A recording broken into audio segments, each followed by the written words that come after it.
Before we go into that song, to set the sacred space, I have this, what's called the Haudenosaunee. That's the peacemaker from the Iroquois Nation, the Haudenosaunee protocol. This is a protocol which the Iroquois Six Nations use when they come together in a sacred space. And so it involves standing and then offering ourselves in the following ways that I will instruct you to do. So let's stand together, and this is by way of creating our sacred space here today in this wonderful Iroquois peace lineage. So first of all, we offer salutations and respect to all present at this meeting. So look around and say, thank you. Just look at one another and say, thank you, wise ones, for being here. We offer salutations and respect to all present at this meeting, and then to all who will be affected by it. In other words, to all sentient beings who will be affected by our having been here today. Then we turn to our chairs, and we brush off the chairs on which we sit to represent that we're clearing a space for the meeting of our minds. Clear that space. And then we brush off our clothing, get rid of any debris that has clung to us, that we can clear our minds of extraneous matters so we can focus on what's important here. And then we wipe the blood from our hands. We wipe the blood from our hands to acknowledge and apologize for any hurt that we have inflicted in our lives, even this week. And then we wipe the tears from our eyes to acknowledge and forgive any hurt that we have received. So just pause and think about that for a moment. Really think about it.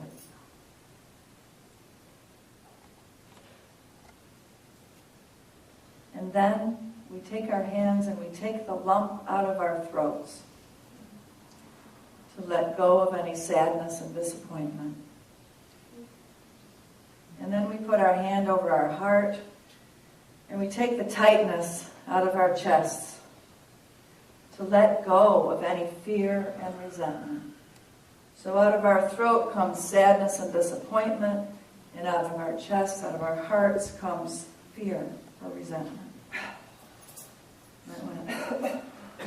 Clear it. And then we acknowledge and pray for guidance. We acknowledge that we need guidance, and we pray for guidance to you, Great Spirit, Creator of all life. And we come into this sanctuary, into this sacred space of love with great gratitude that we're alive, that we're in these bodies, and that we can create with these minds manifestations of love on this planet. So we're really thankful as we enter into these moments together. And David's going to lead us in a great song if you want to stay standing, because it's a jazzy song. Jazzy in a Native American. Thank you for this day, Spirit.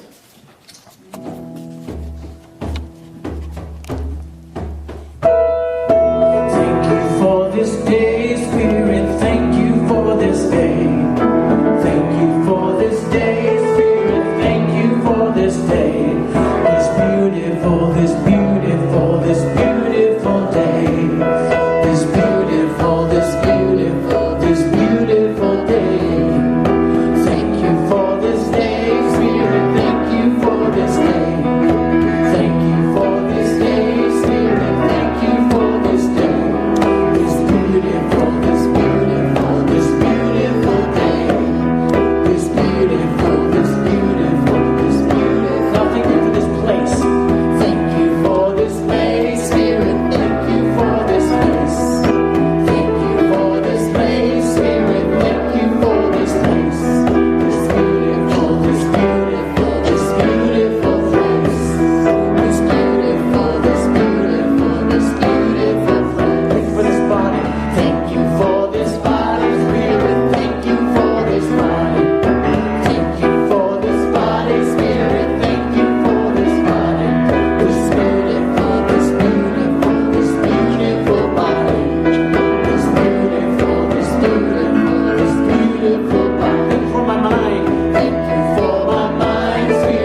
affirmation of this. It's a verse from Ecclesiastes, and I'll just have you say it after me.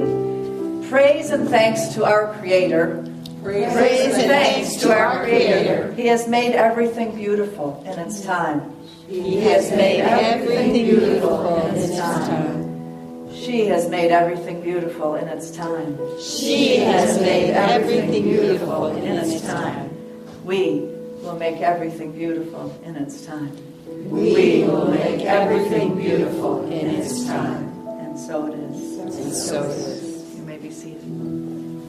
To that, loved his grandmother so much, and she was coming to visit him because he didn't live near her. Like I do. Like you're lucky I love to. my grandma, but my other grandma, it's really hard to visit her. She's far in all the way Texas. in Texas. Yeah.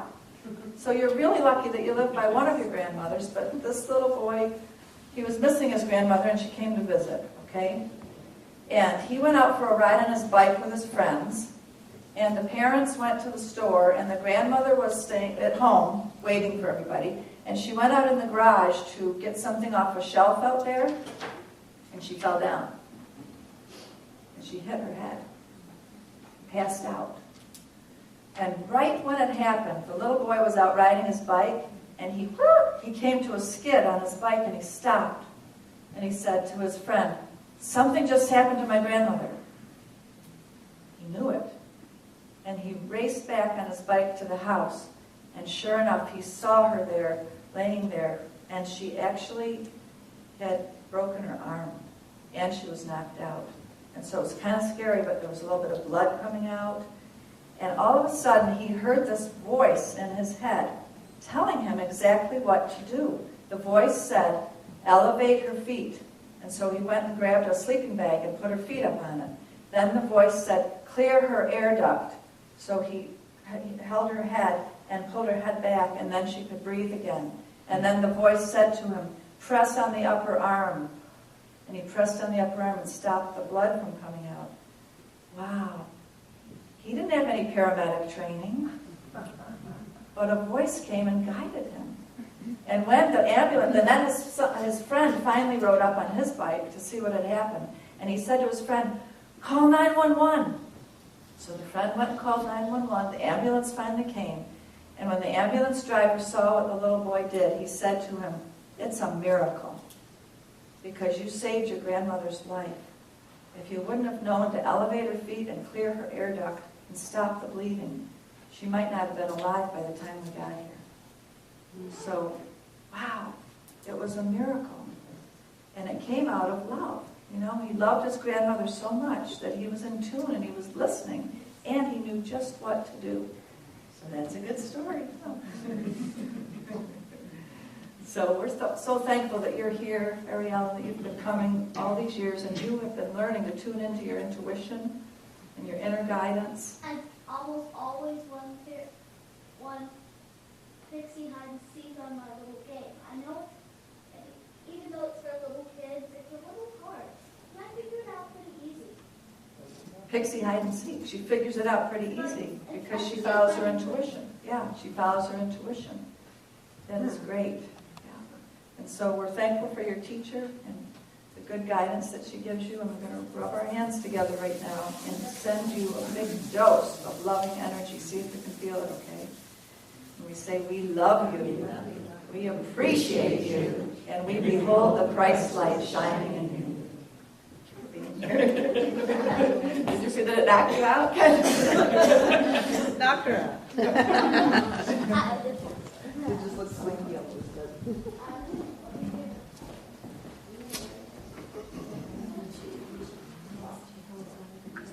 After the story for kids, sometimes I add on to it a little bit and tell an add-on story for adults. So, many of you heard of the Anastasia books? The Anastasia books? They were popular a few years ago, 3 or 4 years ago. And they're about this woman who supposedly really exists, a true person who lives over in Siberia. And she had the benefit of growing up with bears and eagles and wolves. And then had a son and brought him up in this way, just out in nature, close to the animals, with the animals being your friends. And so in this part of the story, there's just a brief section here I want to share with you, because the father of her son, Vladimir, he comes from the city. And they met up in Siberia, and she got pregnant and had this child, and then he comes back to visit. And he wants to take the son back to the city to raise him. And she's saying to him, you know, it's really much better if he stays here in nature. And then she says, even in the mother's womb, and especially when a helpless infant, as it seems, is given birth in this world, the forces of light in the universe rejoice. They rejoice in the trembling hope that this newly arrived, immaculate, God-like human will become their kind ruler and intensify the light of love on this earth.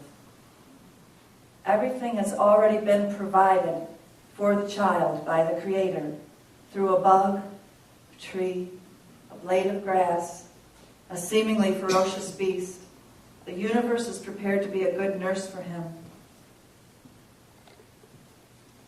Even in a human outwardly small, we see the great work of the Creator taking place. In a burst of bright inspiration, humans have been co-created by the Creator, and with this birth has been created a paradise on earth, the potential of it. And so then Vladimir says, well, why don't we have a paradise on earth? And do you think that just bringing up this boy in nature is going to help to make a paradise on earth? And she says, well, there's only one thing that stands in the way, and it's a power that's greater than God. And he says, a power greater and more powerful than God, what could that be?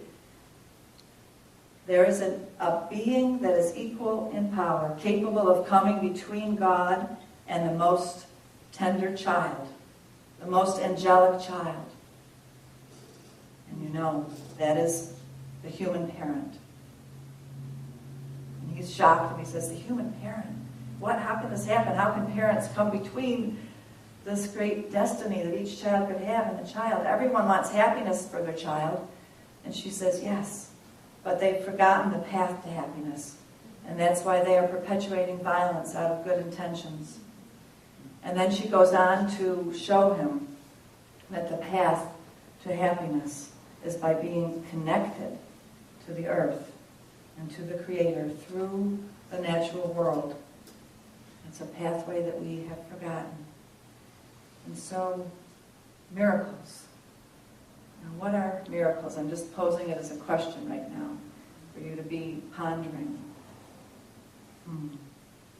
If humans are that powerful that we can stand between the flow of love that the Creator created all things with and the fulfillment of that, how do miracles happen? They have a lot to do with our minds. So, our next song is a song that David has written that just encapsulates this so well. It's called The Gift. The Gift. It's about how each of us are such a gift. We can remember that. And this song was written especially for you, so you can take it personally.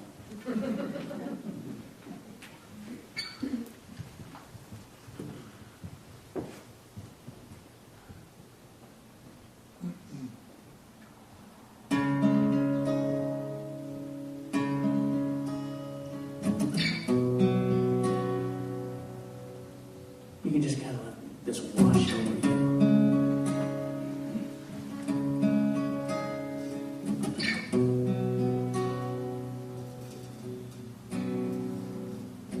You are the gift, so beautiful and natural, just as you are, just as you are. So say to the voice, the judge that would tear you down, just as I am that I am. In the eyes of God, my faults and my weaknesses melt into love, and all of our shapes and all of our colors are perfect to His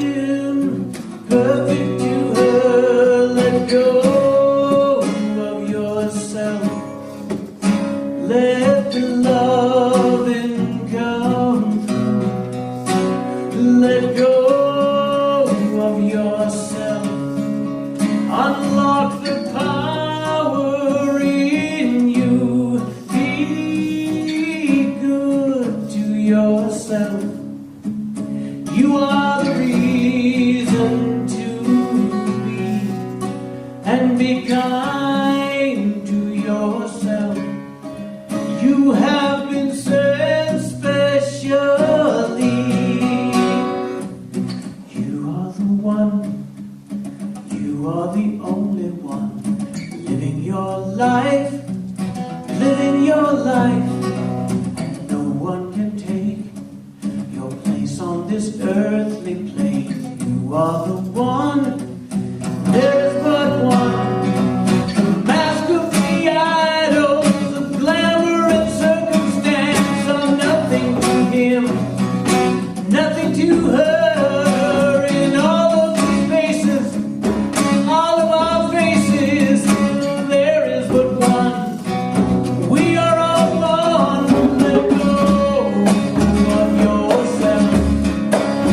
Let the love be gone through. Let go of yourself. Unlock the power in you. Be good to yourself. You are the reason to be, and be kind to yourself. You have been sent specially.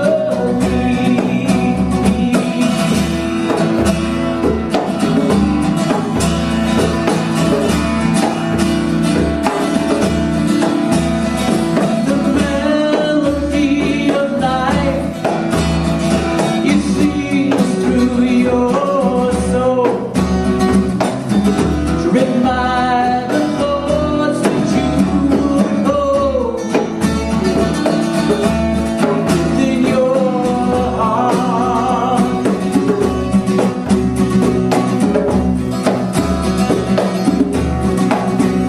And the song remains the same. It's just waiting for your voice to bring about the message that you came to share. It's still your choice. Yeah, yeah, yeah, yeah.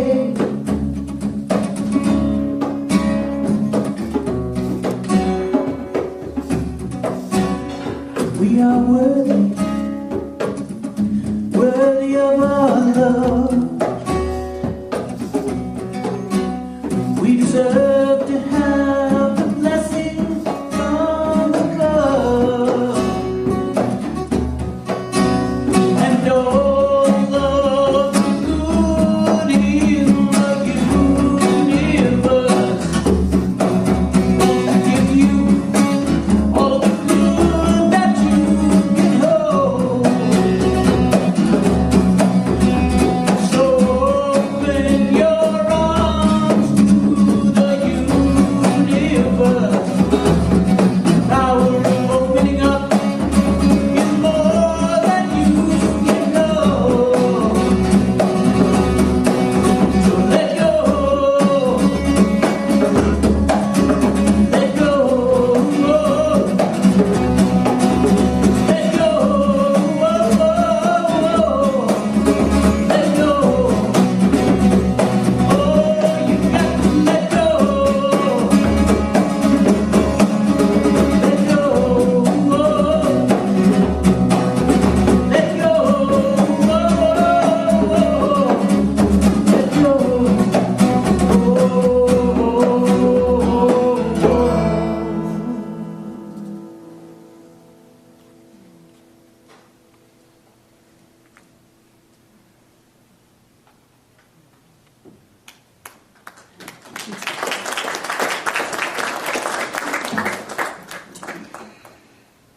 Anya, would you read the Habib's poem?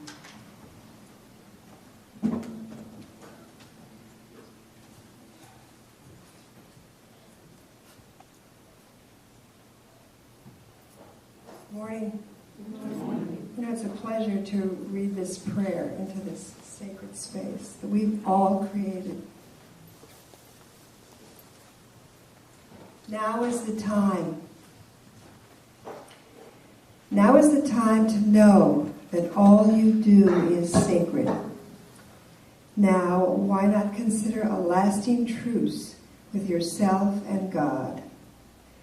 Now is the time to understand that all your ideas of right and wrong were just a child's training wheels to be laid aside when you can finally live with veracity and love. Hafiz is a divine envoy whom the Beloved has written a holy message upon. My dear, please tell me, why do you still throw sticks at your heart and God? What is it that sweet voice inside that incites you to fear? Now is the time for the world to know that every thought and action is sacred. This is the time for you to deeply compute the impossibility that there is anything but grace. Now is the season to know that everything you do is sacred. Now is the season to know that everything we do is sacred.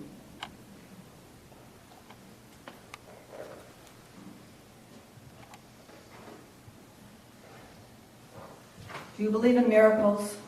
Yes. I saw an interesting blog from the BBC this week, British Broadcasting Network, There was a discussion of people from all over the world about whether they believed in miracles or not. From all different religious traditions and all different countries, diverse expressions from their own life experience, which I found really refreshing.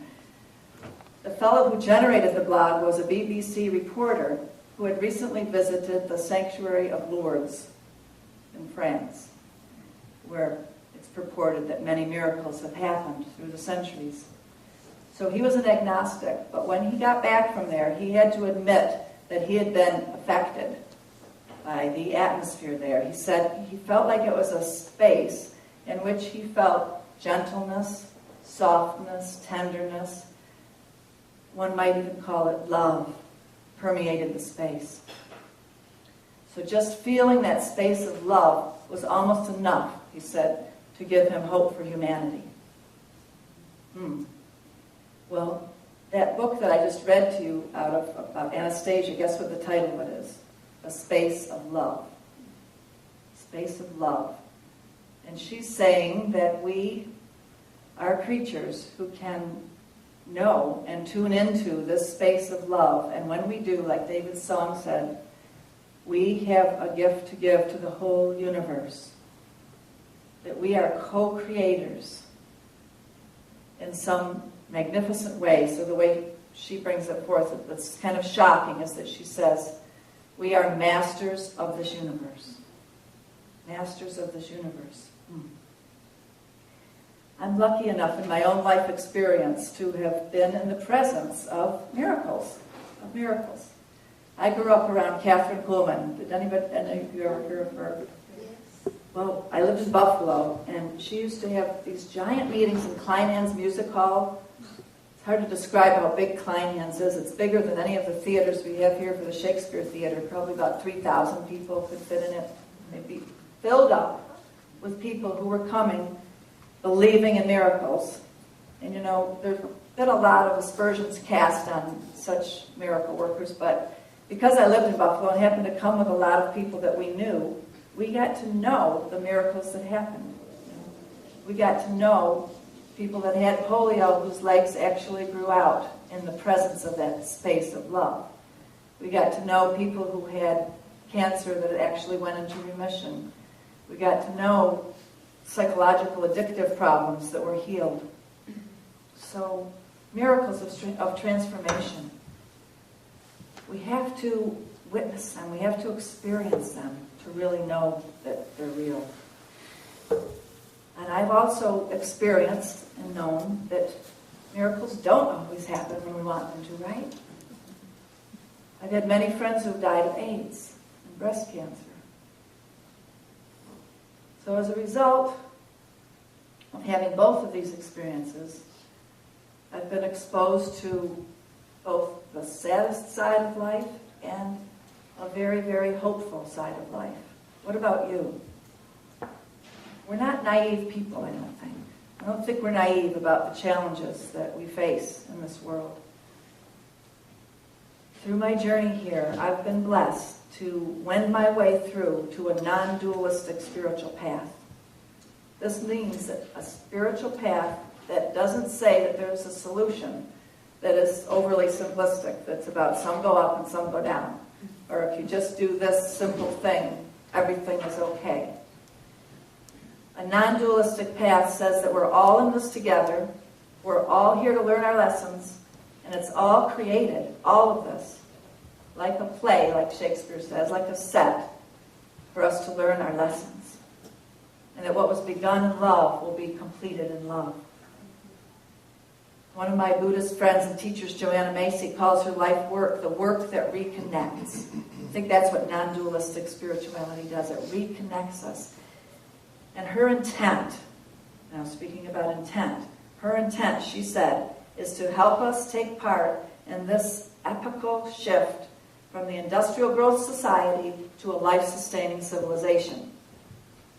I think we could all agree with that. That's really why a lot of us are here, and that this great turning is happening on many fronts, and that we all have a role, some kind of role to play in it.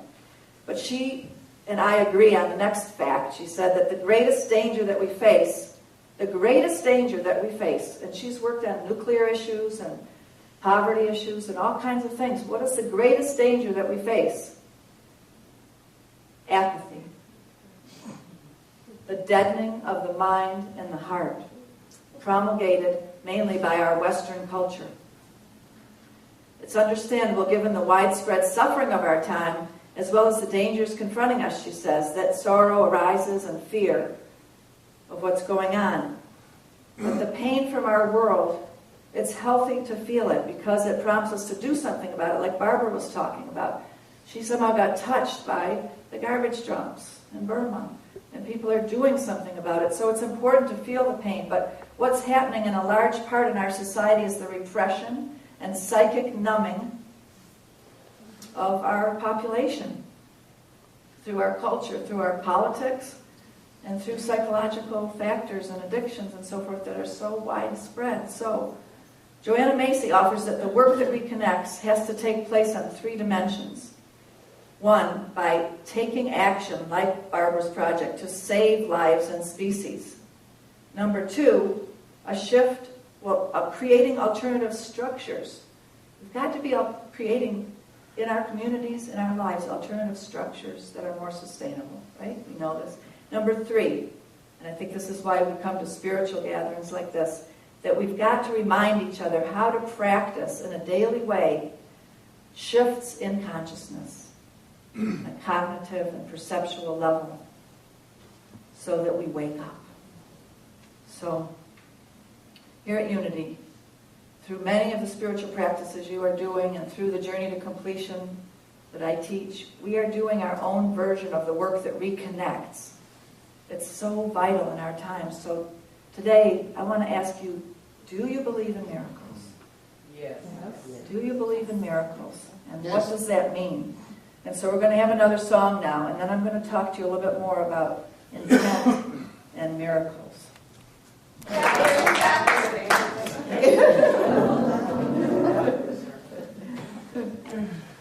Well, Carl Jung, was asked one day by one of his followers, "Do you believe in God?" And he replied, "No." Quite kind of vehemently, "No." And his follower was taken aback by that. And then there was a pause, and Jung said, "I don't believe in God. I know God." I know God. So, that's what we have to do. We have to know that miracles exist through our own experience in our own lives. I want to backtrack just a minute because the last few weeks, maybe some of you have been here, maybe you haven't, but I've been talking each week about how do we be shamanic practitioners in our lives, and it's through valuing dreaming. So Everyone dreams. Even if you don't recall them, every single person here dreams every night. Scientists have proven it. What a shamanic practitioner does is a shamanic practitioner values your dreams. And even if you remember a fragment, values it and tries to hear the message of it. Takes dreams seriously. Not everyone's called to be a shaman, as we said before. A shaman is one who has a life work of taking on all that means. But anyone can be a shamanic practitioner. And that means walking the way of transforming reality into a more whole state. Shamans do soul retrieval. Well, through walking a pathway of remembering your dreams, are doing soul retrieval on yourself. And coming into a journey to completion group, you learn how to help others do that. And by being in a dreaming group, you will be helping others to find their way to understanding their dreams in a way that brings our souls back home. When you do these kinds of acts of remembering, I was saying last week it comes from a Greek word, anamnesis, and that means remembering who we really are, like Space of Love, Anastasia is reminding us to do. When we remember who we really are, we are becoming what's called an awakened dreamer. Awakening as a person who understands their dreams. But I want to talk to you about what this means further. There's a quote that says, awakened persons know deep within their souls that they are much more than a body, that they create everything they need for their dream. Awakened persons know deep within their souls that they are much more than a body, that they create everything they need in their dream. Those of us who have had near-death experiences have actually left our bodies and know that we are much more than a body. And I am blessed to have had that experience of almost dying and coming back. So, as a shaman, I suggest that every night, though, you have an opportunity to do the same journey. When you enter the dream time, you are leaving the form of yourself, this body that you have currently created, and you are journeying into the realms of possibility. Much can be learned about ourselves as part of pure thought by seeing what happens as we leave our bodies and enter the world of dreaming. We leave the body that we've created here in form and enter what's called the Ka body, the dreaming body. I've talked to you about this before. This body, the dreaming body, does things and thinks things and manifests things. It's another body that we create every single night. The shamanic term for this is shape-shifting. So accepting that we shape-shift in our dreams means that we could also accept that we can shape-shift in this reality. Pachamama Alliance, you know about that? Lynn Twist founded it. And that byline of that organization, in which she and many others have gone to South America and worked with shamans there, and the byline of that organization is, you are the dreamer of the dreams. You are the dreamer of the dreams. It means that you know that the you that is beyond form is eternal and alive in other dimensions simultaneously to this formed world. You are the dreamer of the dreams. I'm just reviewing. This is a review of things I've talked about before. The dream time, just to say what it is one more time. It has many qualities, but we named 7 of them last time we were talking, and I want to remind you that the dream time has these qualities. In the dream time does not exist as we know it. There's not linear time. You can have a dream sequence and pop out of it and then come back to it later at another spot and fix this in it or change that in it. So linear time does not exist as we know it. Number 2, there's no cause and effect. So you're not caught in cause and effect. Number 3, there's no beginning and ending the way that we are thinking that we're living in this ordinary reality. Number 4, every single obstacle in the dream time can be turned into some kind of an opportunity. Number 5, we create everything we need for our dream If we need to interact with someone to scream and yell at us, we create that right in our dream. You know? If we need a bridge to cross over, we create the bridge. If we're not creating that in our dream time, who is creating it? Our reactions within the dream are manifested in our physical body, too. What about wet dreams, you know? You've heard about that, you know? Like, there are things that happen in our dream time that make our heart palpitate, that actually can move things in our physical body and change, in other words, change physical reality. And number 7, the only way that we know that we are dreaming is when we awaken.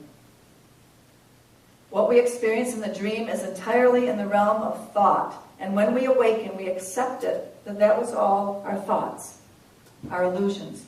But we spend approximately 1/3 of our lives in dreaming, in that activity of pure, formless thought. That's very significant as we start to talk about miracles. I have an example for you of a little boy who said this is a true story, that when he dreamed at night, he often dreamed about, he lived like in a place like Buffalo, he often dreamed about shoveling snow. And he would talk in his sleep, and his brother slept in the room with him. So his brother decided to see what he could do to interact with his brother who was dreaming. And the brother would be saying, I need a shovel. I need a shovel. And the brother would say gently, quietly to him, here, I'm giving you a big red shovel. And then the little boy dreaming would go, oh, great. Now I can shovel. And then the boy who had said it to him started laughing. And then the little boy dreaming woke up and, was kind of mad at his brother, but they, said the brother said what he'd been doing. So now think about it. Spiritual beings, spiritual masters have come to gently whisper to us in our dreaming state, to tell us, here's a shovel. You can do this. They whisper to us of greater possibilities. Maybe this will work. Try this. They come to us even sometimes right in front of us, right here in disguise, maybe like a carpenter, And they say, look, this person who looks like they can't walk because they had a hurt leg from birth, maybe something can happen and they can walk now. Or this person who was blind from birth, maybe with just some mud put on their eye, they can see now. Or what about Sai Baba? Bringing things out of the palm of his hand. Here, have some vibhuti. Or here, have this jewel. Or have this object. No. Spiritual masters have come all along to tell us there's a lot more going on than our system of our thinking and our world allows us to know. They have a higher point of view. They're letting us know that our senses don't tell us the whole truth. The separations that we are perceiving are not so real as we think they are. The perceived obstacles to our health, our wholeness, our things that we want to become, the obstacles are not as solid as they seem. So when you become an awakened dreamer, you too enter into the realms of consciousness beyond this waking state, the realms of consciousness that awakened masters dwell in. And you are able to work the activities that they have worked. Jesus said, these things shall you do, and greater than these. Okay, now, we've heard this, we know all of this, but what is the one thing that's required to become an awakened dreamer? The one thing. This is what shamans all over the world tell you. I just recently reread it in Wayne Dyer's book. He's got some good books, and I just reread this one. You'll see it when you believe it. You'll see it when you believe it. And so in here, he too is saying that there is one thing that it takes to become an awakened dreamer. You must learn to die while you are alive. You must learn to die while you're alive. Unless a kernel of corn fall into the ground and die, it cannot be born again. The way I say it is we've got to turn over our left shoulder and look into the face of death, to whatever is threatening us, and say, now's the time, we're going to deal. I'm not going to run in fear from you anymore. So many times in our dreams, we're faced with a bear coming and attacking us, or some terrible thing happening. Our fears come, and it's a time to practice encountering them over and over, to die again and again in our dream time, to fall off that cliff, to have that boat sink. Whatever it is, we're practicing in our dreams, dying again and again, until we receive the gift of power and become more whole. Well, the same is true in our waking life. We are actually creating circumstances, people, and messengers that cause us to have to die to our egos, die to our small view of ourselves, or what we think we have to own or have, or identity or a role that we have to have. We are being confronted in our waking life over and over again by circumstances that we are creating in order for us to die while we're alive. I've got a little story out of here, a story of the parrot, and it's from India. So a man traveled from India to Africa. And when he was there, he admired the beautiful parrots there. Beautiful feathers. Have you seen the macaw feathers? The iridescent colors of them. And so he wanted to bring one back to India with him. So he captured one and brought it back. And he kept it in a beautiful big cage and fed it very well and talked to it. And the parrot talked to him and lived with it for several years and really thought, my parrot has a very good life. And then the traveler was going back to Africa again, and he wanted to tell the parrots back there that his parrot back in India was having a very good life and enjoying himself in this beautiful cage. So he went back to the forest where he'd gotten the parrot, and he called out to the parrots and he said, I just want you to know your friend is alive and well in India, and he's in a beautiful cage, and I feed him very well. And a parrot flew out to meet the man, and it fell over dead right in front of him. So the traveler was shocked by this, and he returned to India, and he told his pet parrot what had happened. And as he finished the story, his parrot looked at him deeply, then fell over dead. The man was astounded. But he figured that the pet had died at the despair of hearing of the death of his close friend. And so he took the parrot out, and he had a ceremony for it and everything, and then he, as is the custom in India, he didn't bury it, but he laid it out, to die. And so the parrot was laying out there, and all of a sudden it shook itself off, and it got up, and it started flying away. And the traveler called out to him and said, so you're not dead after all. Why did you do that? And the parrot answered, because that bird back in Africa sent me a very important message. Pretty good, huh? So we have to die in this life sometimes in order that we can live. I think death is very much like entering and returning from the dream state. And so listen to this phrase, we, our thoughts, leave our bodies while we're dreaming, and then we, our thoughts, return to this body upon awaking. Similarly, when we die, we, our thoughts, leave this body, and then look back on this bodily form that we're leaving as a dream that we've dreamed. This is a powerful truth, and if we deeply, deeply accept it, all fear of death will be removed from us.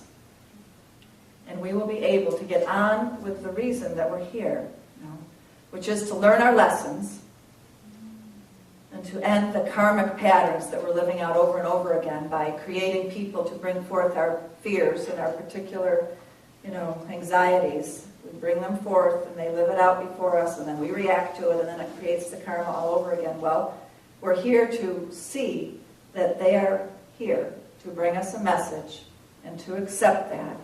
And in my Journey to Completion work, I call that seeing the person as the outer shadow. They've just come to bring us this gift. So start, perceiving other people that way, that whoever irritates you, whoever has hurt you, whoever is a problem for you is here to bring you a gift. And to start using our thoughts, instead of using them to repeat the story and tell our friend, oh, so-and-so hurt me this way again. No, don't use our minds and our thoughts to do that. Instead, use them to search more deeply and ask ourselves, just like as if we're interpreting a dream, what did this dream character come to give me? What have they come to gift me with?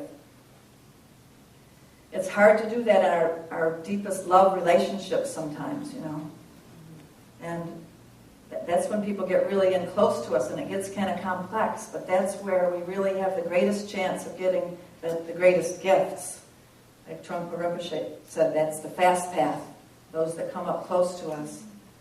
It's our time to really examine ourselves really deeply when we are in love relationships and our thoughts, and let them take us back behind this person to difficult memories from our childhood and heal those and bring the lessons all the way through. So right now, I want you to picture a person, some type of person that you've encountered over and over again in your life. Maybe it's a type of lover that you've created over and over again, or maybe it's a person out there a little bit more distant from you that you have created that has been difficult for you. A type of person, okay? Can you just think about that for a minute and name it to yourself? And we're going to acknowledge together that this person has come to bring you a gift. And it might be some political figure too, and we're going to acknowledge that this person has come to bring us a gift. So hold this person in your mind right now while David comes and sings this next song that he's written.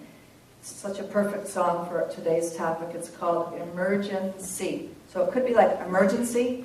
There's an emergency at hand, but we've got to emerge and see right now. Emerge and see the gifts. Emerge and see. So be thinking about this person that causes your heart to tighten up, or your throat to have a lump in it, or the difficulties that have come in. We're bringing this person here into this Dreamtime space where we're acknowledging that there's a gift from them. And it might not be that you actually come all the way to understand what the gift is right now, but you're just taking that first step of self-responsibility and acknowledging that there's a gift and that you're going to think your way through with pure thought all the way through to seeing, to emerging and seeing. And okay, let's go for it with the song.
Since I've seen you smile.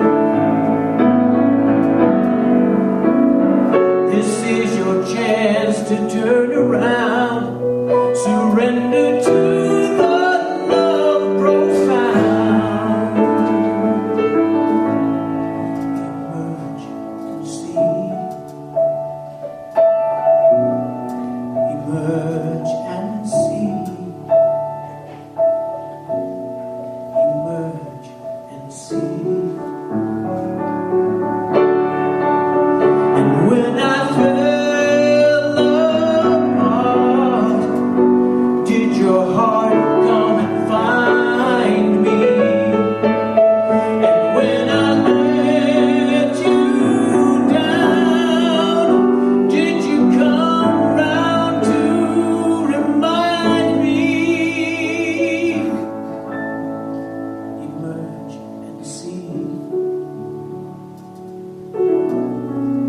Emerge and see. Emerge and see.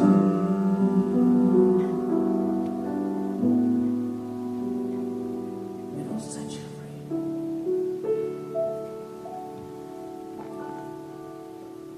Maybe some powerful adversaries in your life.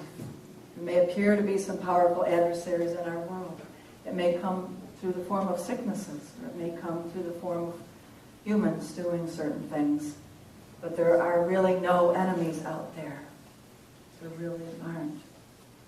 And we really are powerful beyond our wildest imaginations.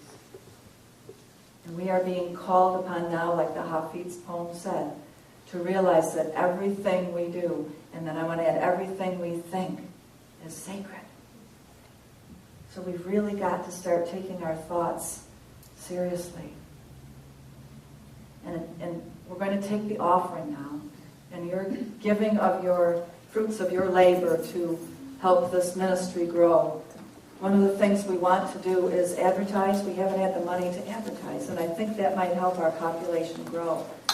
So there are things that we need, the fruits of your labors to be given greatly and generously so that we can spread the good things that we are creating here. So while we're doing the offering, I'd like you to come forward. You don't all have to, but if you all want to, you can.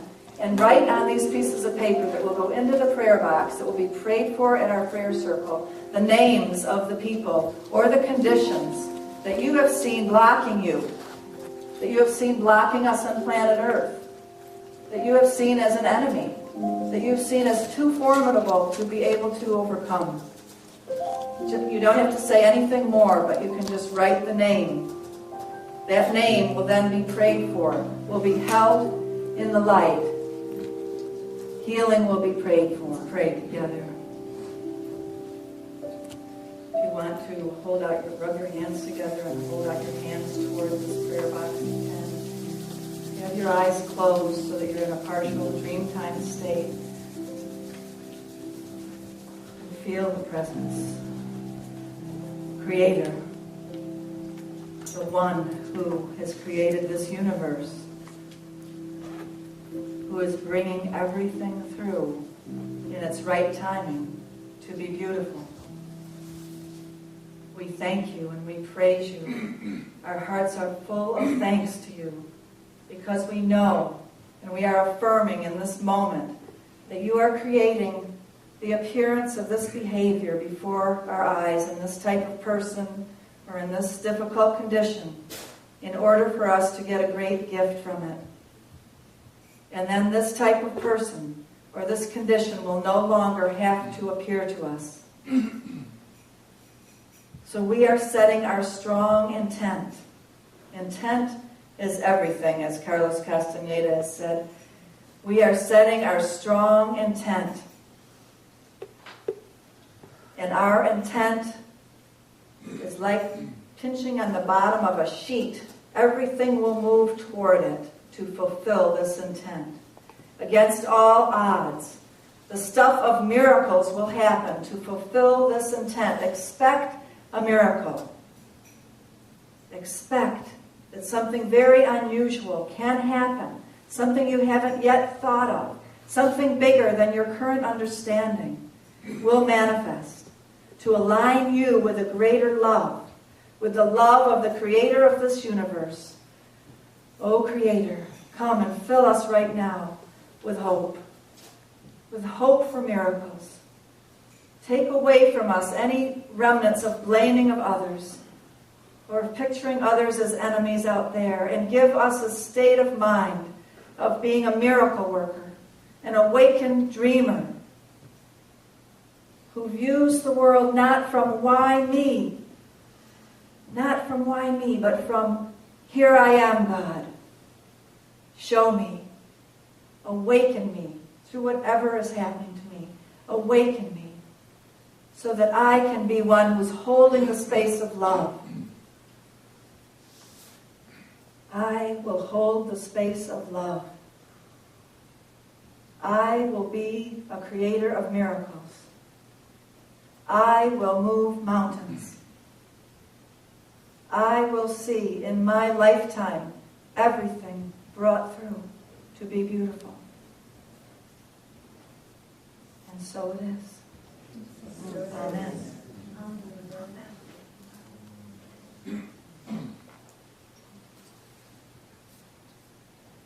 We have to bless the offering, yeah. Okay. I think we'll get in our big circle to sing the final song. It's a beautiful song that you know, and I think it'll just cap off our intent in a beautiful way. Let's get in a big circle. Come in kind of close, like not all the way in the back, but bring the circle in closer so that we can all touch each other. And David, would you start to tell us the words of the song? I will. Hi. Yeah, my name is David. I send my love over the mountains. I send my love over the sea. I send my love into the heavens, and it returns to me. Yeah.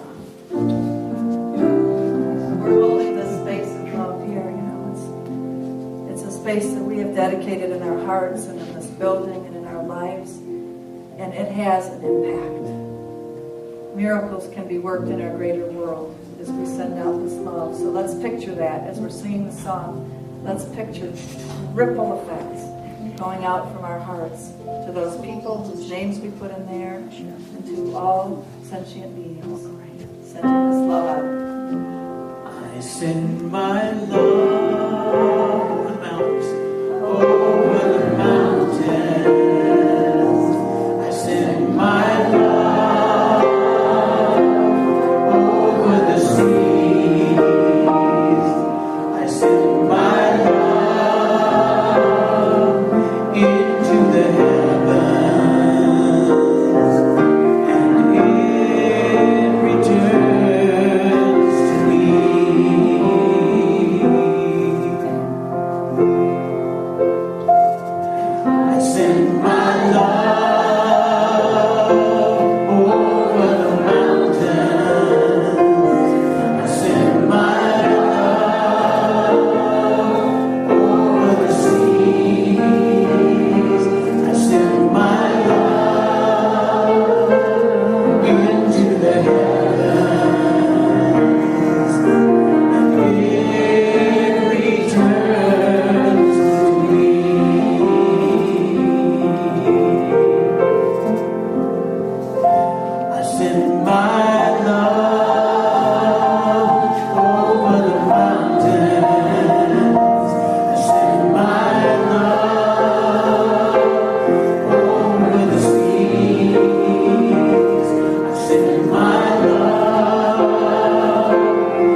prayer is a beautiful thing, and that your thoughts and your actions are sacred.